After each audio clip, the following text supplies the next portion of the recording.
Thanks for joining us, and welcome back to the Watchman on the Wall podcast. Periodically, we'll bring you true stories of angelic encounters, heavenly visitations, near-death experiences, as well as modern-day prophecies that are relevant to us today. When we come back, we'll begin our next episode.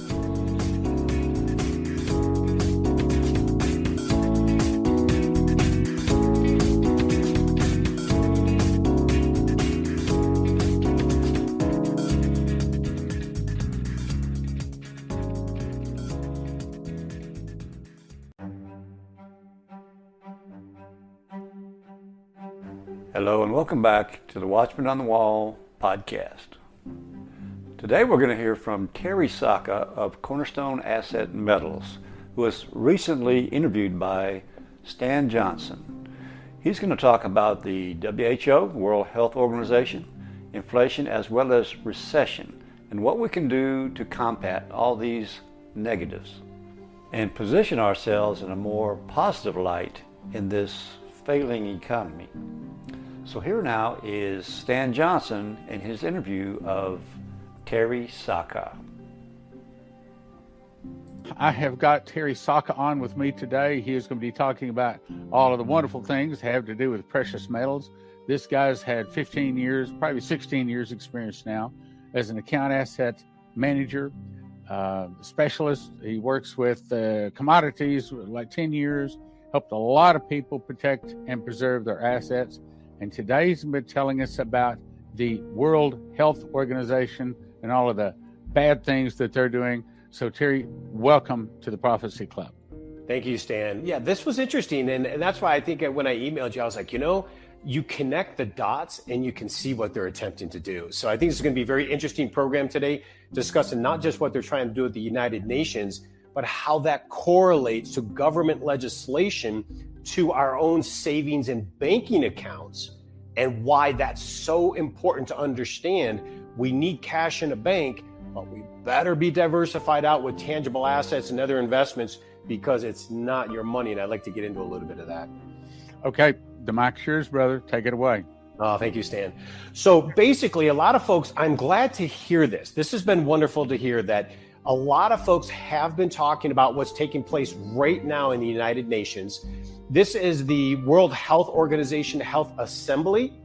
And what they're discussing now, this is all the Davos crowd, the Davos people.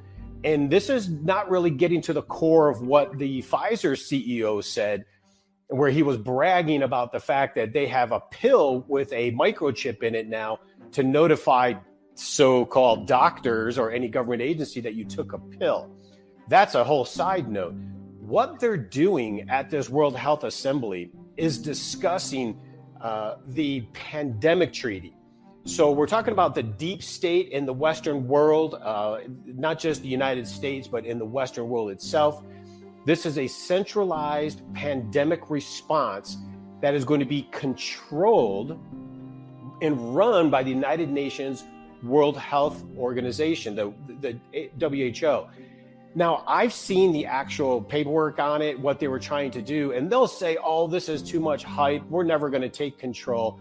All we really want to do is be able to coordinate information so people can make better decisions.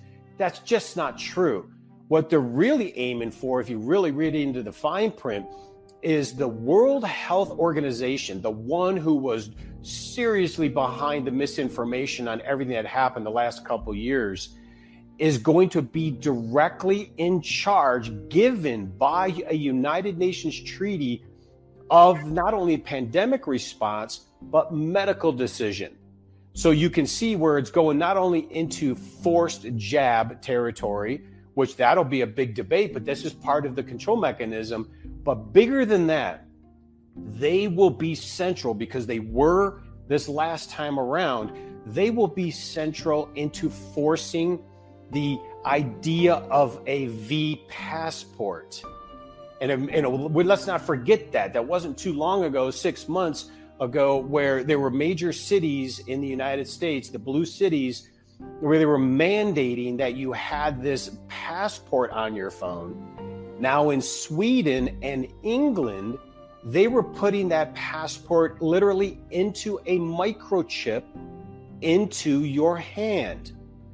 And in that microchip, it gave your vaccination statuses and medical information, but it also has social information, social media information, your banking, your financing. And we all know in the kingdom what that is.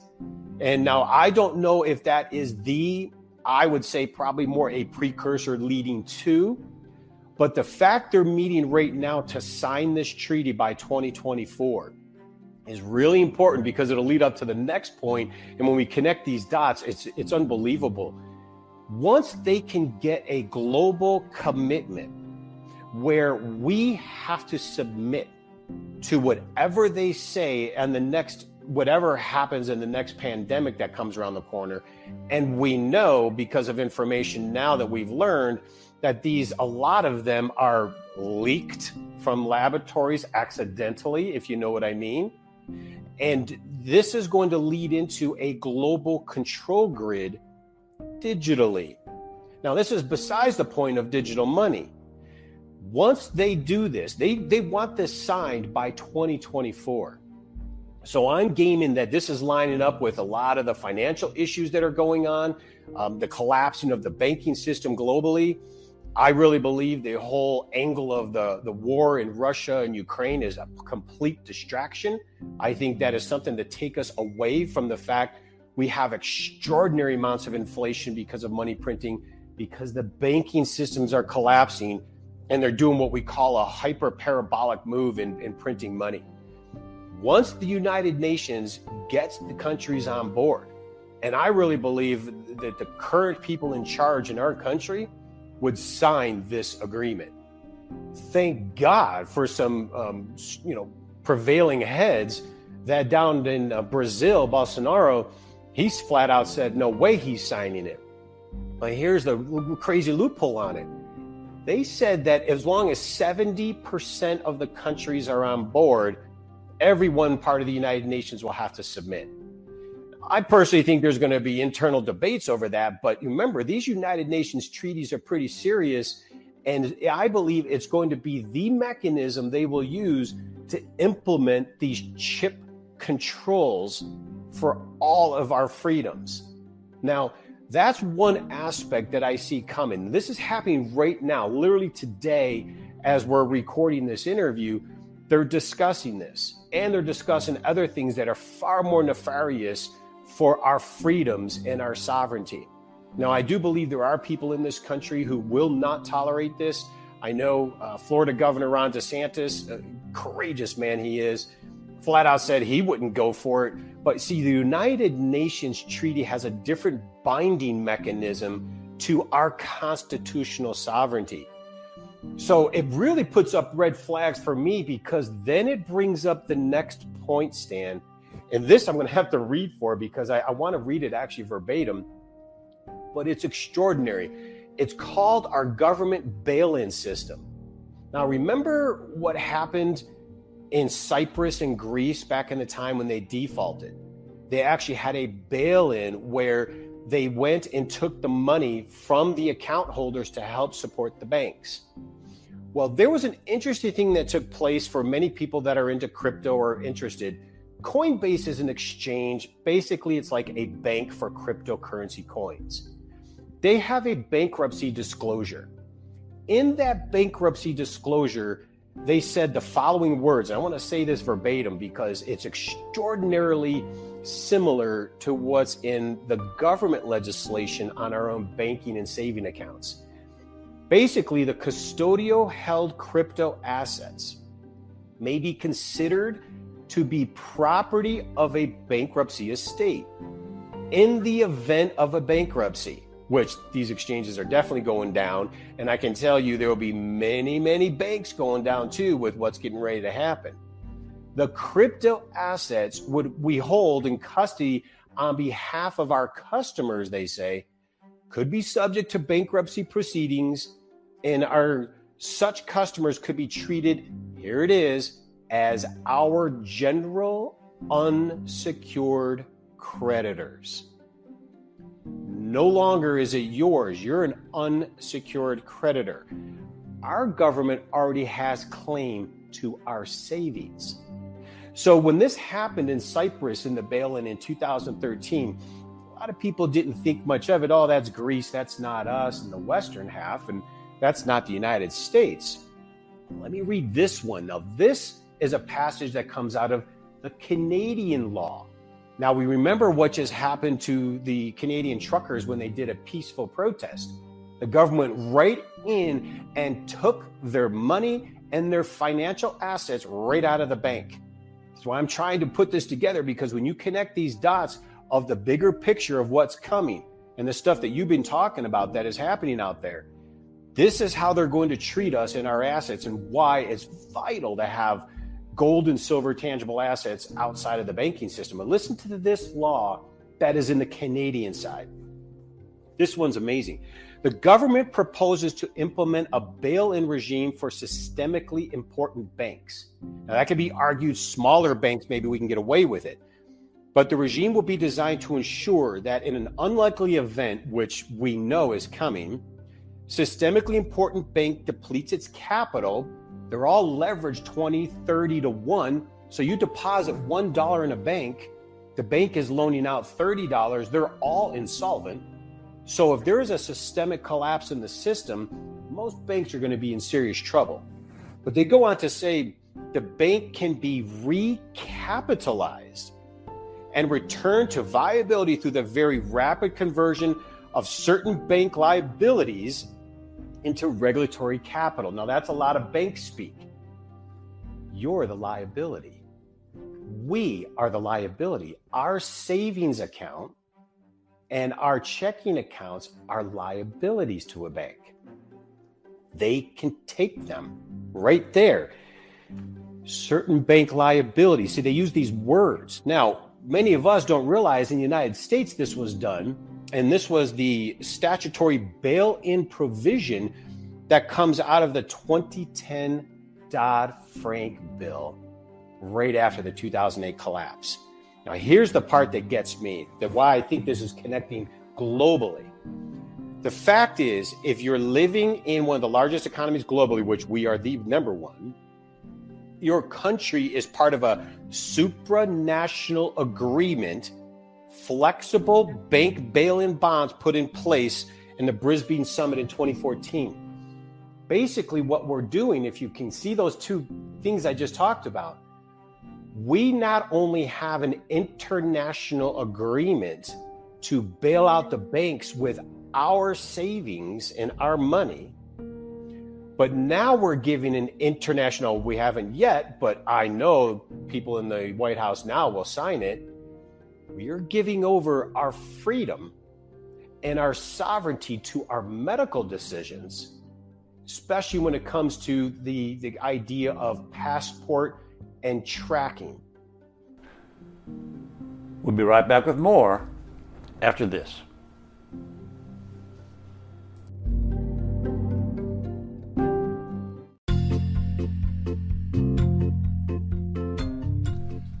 Hello again, this is the Watchman.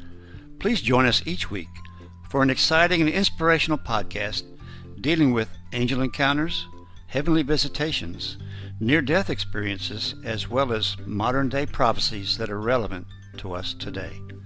So tune in each week and share it with your friends. After all, they could use a little inspiration in their life, too. That's the Watchman on the Wall podcast, and now you can find us on YouTube.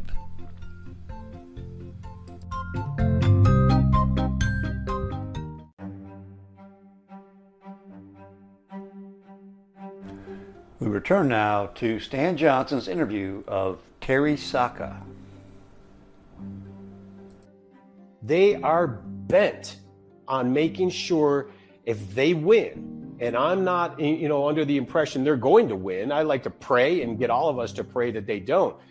There are serious issues right now in not only the banking system in the United States, globally. The inflation we're seeing is just the beginning. The food crisis that is coming, just the beginning. There's only 10 weeks of wheat supply globally, as they're saying. And that's just getting started.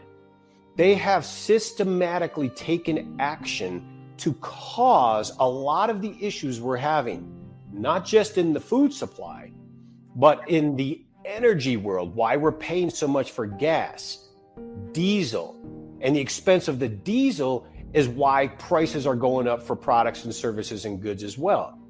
They are shuttering. They were told through the part of this Green New Deal, which is the United Nations attachment to all this. And if you start to see where I'm going with this, this is all coming together. They are shuttering power plants, refining facilities earlier than their termination date. They're shutting them down right now in the middle of a crisis. And we just had, for those that saw it, Mr. Biden even came out and said that this is a good thing because it'll help us get off of fossil fuel into this new age of new energy. I personally say, if you were really going there, why didn't you have the technology of new energy first before you really stick it to and harm we the people? But all this is part of a bigger picture. They want to use climate change, which, by the way, with the solar flares coming, we're actually going into a cooling phase, but they want to use the climate change as a reason to control we the people. They're talking this week in that UN meeting not only about the pandemic treaty, they're talking about actually implementing technology to, and they say it's voluntary, but remember, so was Social Security. That was supposed to be voluntary and it's not anymore. They're even discussing your footprint, where you travel, how you travel, and if you do things right, like what they say is right, then they will give you points and bonuses in your profile. Now, what gets me, Stan, at the end of all of this, who elected these United Nations bureaucrats and technocrats like Klaus Schwab, that psychopathic Satan? Who elected these people to have authority over we in the United States? But when we give rights over to the United Nations through these treaties, we actually turn over our freedom and sovereignty to these very entities. And these are people who are not only not elected by the people, they're technocrat, bureaucrat. And we don't have to go down the rabbit hole of how evil a lot of those organizations are. They try to say they're here to help. They're here to take control of this issue we have in the world, and they are going to help us. I don't believe a word of it. It is the mark and the design of controlling everything we do, which I think goes not only to the mark of the beast, and but to all control of us. Absolutely. All right. Now, so what I know that one of the prophecies says that there's going to be a 30% decline in our money. Yeah. Do you think that that's going to be something gradual? And could it be that just we wake up one morning and all of a sudden 30% has been taken out of our checking accounts, our savings accounts, our kids' savings accounts, or everything? Just 30%? Or is it devaluation of the dollar? How do you see that happen? It would be a devaluation of the dollar. How that's actually going to work is, as we, like right now, for instance, we used to buy gasoline and it was only $2 a gallon. I remember actually it was $1 a gallon, right? But now it's costing us $5 a gallon. So basically that dollar bill isn't buying us the same thing anymore. It's depleted in value. That's why I love the whole idea of silver, because I'm still buying 5 gallons of gas with the same silver dollar that was equal to a paper dollar, yet a paper dollar can't even buy you a fifth of a gallon of gas. That's why silver is so vital to preservation of our buying power. Now, the other assets can be too, but as you see what's going on in front of us, we're entering into a serious global recession, beyond serious global recession. We have a 13-year economic expansion, the largest of printing money in economic expansion in U.S. history, let alone in the world. We have printed more money in the course of 2 weeks than the United States did in 250 years. So when you start putting all that together, at a time we're winding down this economic power that we were. And I really believe this was by design in this way, and here's why. And I'll get to the point on what you just asked. We were in peace mode.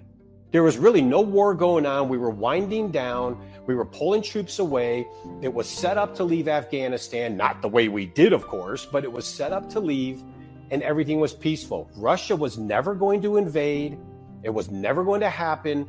And then we start building up the military. There's neo-Nazis in Ukraine. And before you know it, they're pushing the buttons, they're flying airplanes, and they're bombing the Russian citizens in the eastern part, forcing Russia into this tactic.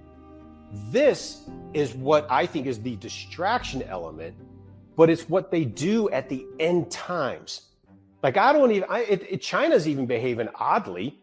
Now, I don't know why, except that they are preparing. If anything, they are taking steps to prepare people for time of war. They're taking control of food. They're doing different things. So what's really going on? So what happens is in these times, if you look through history, when we've had this level of extremism, which I think we're at the end of a cycle, the currency that we're holding, the dollars we're holding now, will literally be worthless. Similar now, won't go to zero per se, well, might, but put it this way, what it used to buy a full dollar's worth of goods 100 years ago is now only buying you like 4 cents of goods, right? So we've lost a lot of value already. Just think of the movie Gone with the Wind.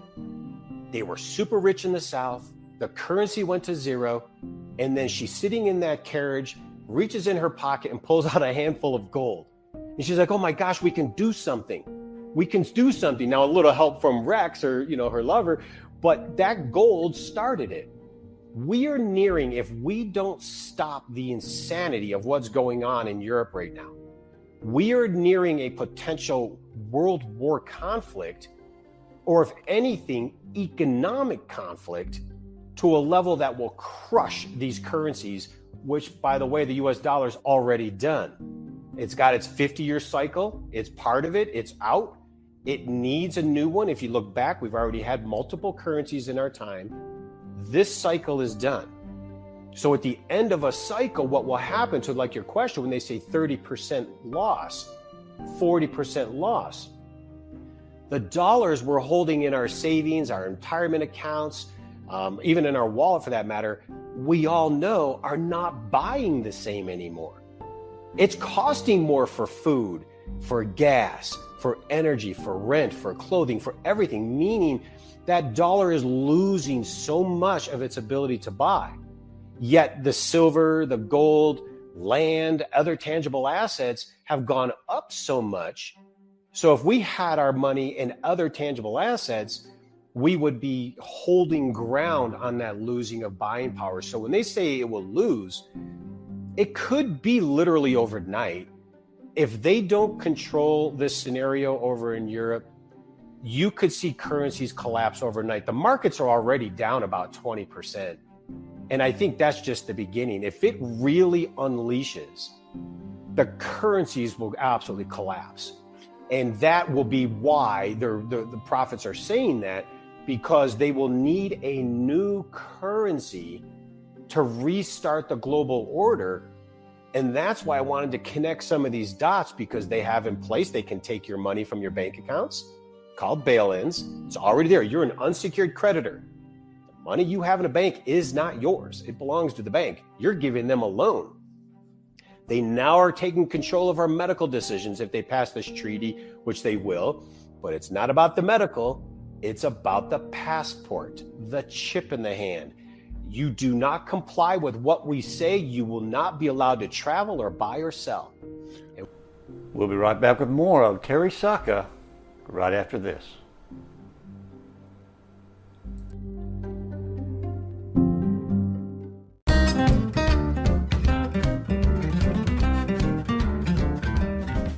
Please join us on the Watchman News Network. It's a video news presentation of relevant stories dealing with end-time topics. Just subscribe to the Watchman on the Wall podcast on YouTube, and you will instantly have access to our latest WNN report. That's the Watchman News Network, exclusively found on YouTube.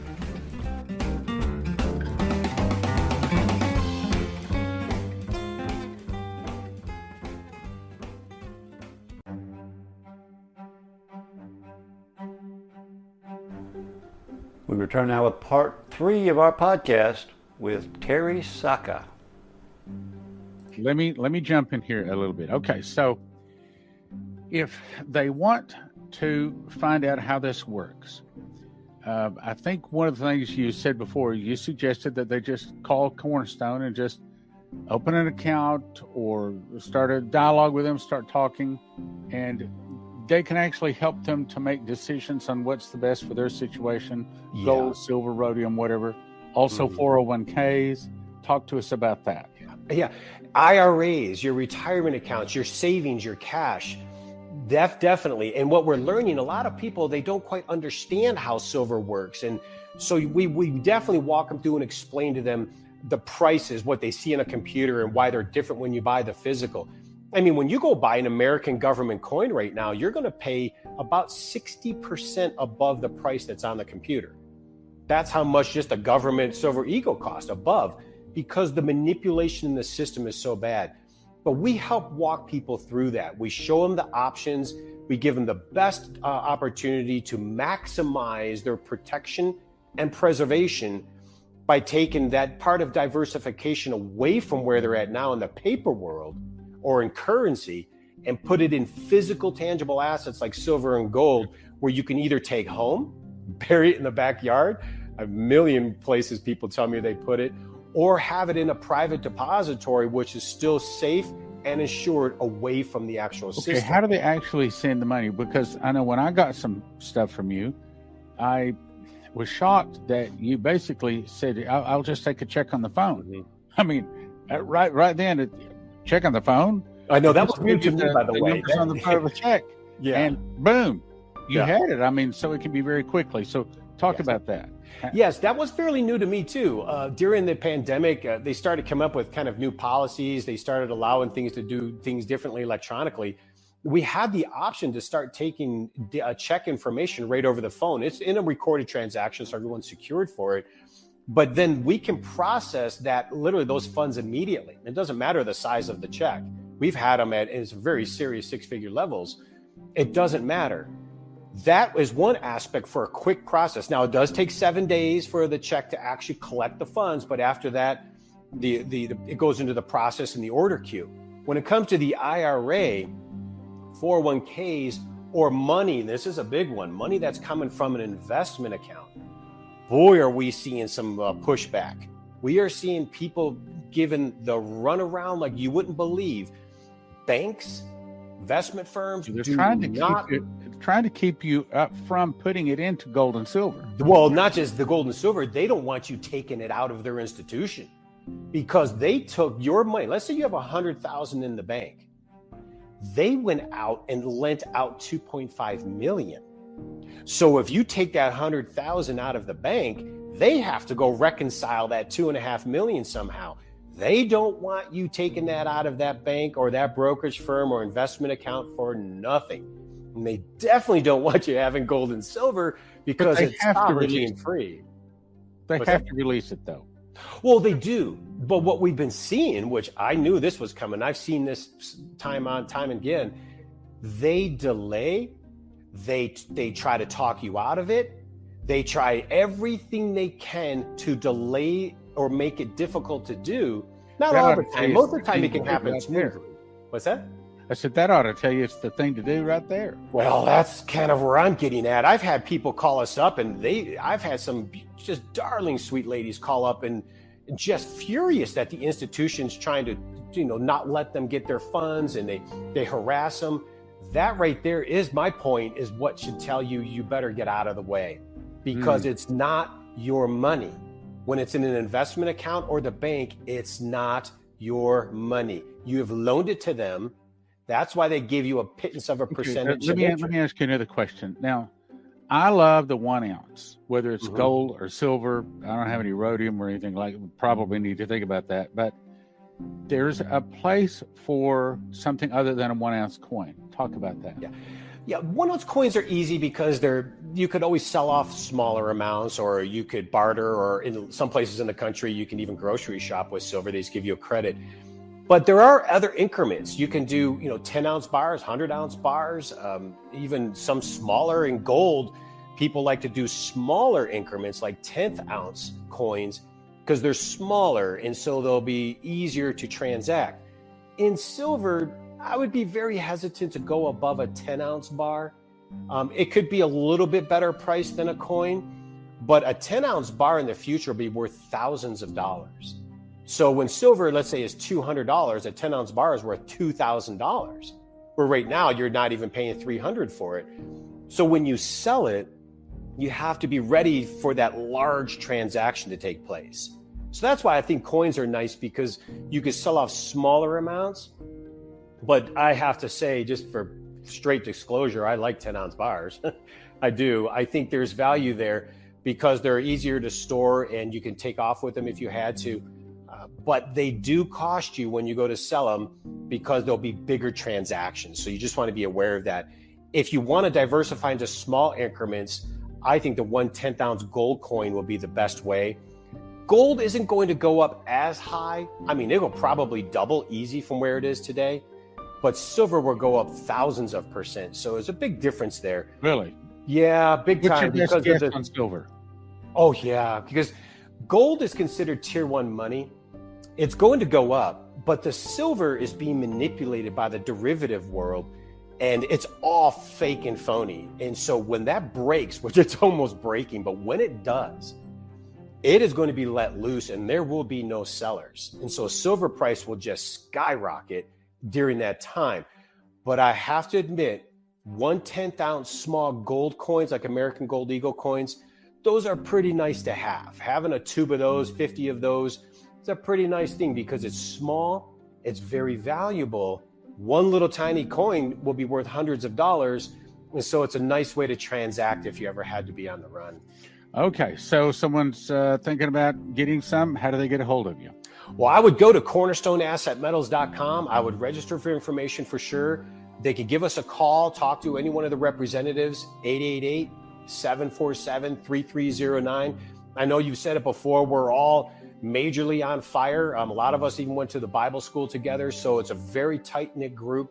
We have very almost nothing now for risk aversion. We have very tight relationships, so things do happen smoothly. There is delays in delivery, getting a hold of product, but as long as you get the funds in, it becomes what we call lock-in. And so we're able to actually buy the grain material. We own it. It's just a matter of converting it into the bar or the coin and then shipping it off to you. The actual inventory out there is getting difficult, so there's not always inventory around. So it is a matter of production as well, but we have very good connections. Probably going to be going up pretty soon. Oh, for sure. Matter of fact, that's why you're seeing the American Silver Eagle being priced at $36, $37 when the spot price on the computer is $22. So the computer is completely an irrelevant price because it's not real, it's manipulated, but they're losing because getting a hold of the real physical is going to be a challenge in the future. We're blessed to have a refinery connection. We're blessed to have some European supplies. We are very honored in our relationships, so we're all okay there. But I would highly recommend going to Cornerstone Asset Metals, at least have a conversation to try to understand, because these bank bail-ins are real. And when you see, Stan, how I was kind of connecting the dots through all of this and how it's all kind of coming together, I'm pretty concerned that the time is getting close. So many people in the Christian kingdom are completely aloof to what is coming. And we're not hyper. Like, I'm not hyper about this. I'm not a doomsdayer. I feel like I'm a watchman on the wall saying, hey, here's what's going on.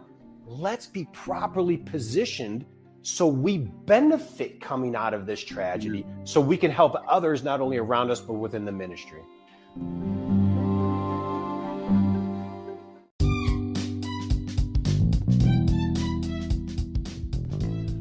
Hello again, this is The Watchman. Please join us on our new video channel called Encounters from Beyond the Veil. It's the same exciting content as our audio podcast, but in a shorter, but yet a video format. Also, please subscribe so you won't miss any of our episodes. That's Encounters from Beyond the Veil, exclusively found on YouTube.